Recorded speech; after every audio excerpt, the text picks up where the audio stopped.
hope you get settled in on your first night. I actually worked in that office before you. I'm finishing up my last week now, as a matter of fact, so I know it can be a bit overwhelming, but I'm here to tell you there's nothing to worry about. You'll be fine. So let's just focus on getting you through your first week, okay? Let's see. First, there's an introductory greeting from the company that I'm supposed to read. It's kind of a legal thing, you know. Welcome to Freddy Fazbear's Pizza, a magical place for kids and grown-ups alike, where fantasy and fun come to life. Fazbear Entertainment is not responsible for damage to property or person. Upon discovering that damage or death has occurred, a missing person report will be filed within 90 days or as soon as property and premises have been thoroughly cleaned and bleached and the carpets have been replaced. Blah, blah, blah. Now, that might sound bad, I know, but there's really nothing to worry about. The animatronic characters here do get a bit quirky at night, but do I blame them? No.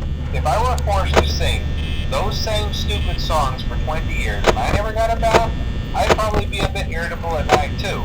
So remember, these characters hold a special place in the hearts of children and we need to show them a little respect, right? Okay.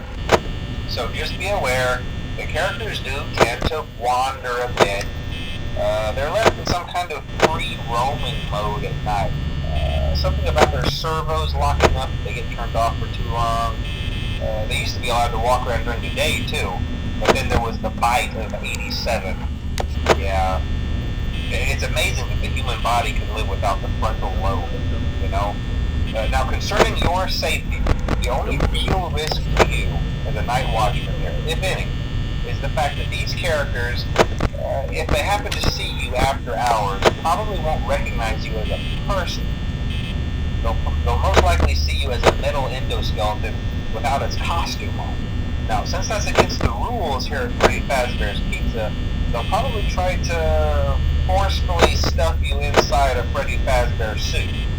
Now, that wouldn't be so bad if the suits themselves weren't filled with cross beams, wires, and animatronic devices, especially around the facial area.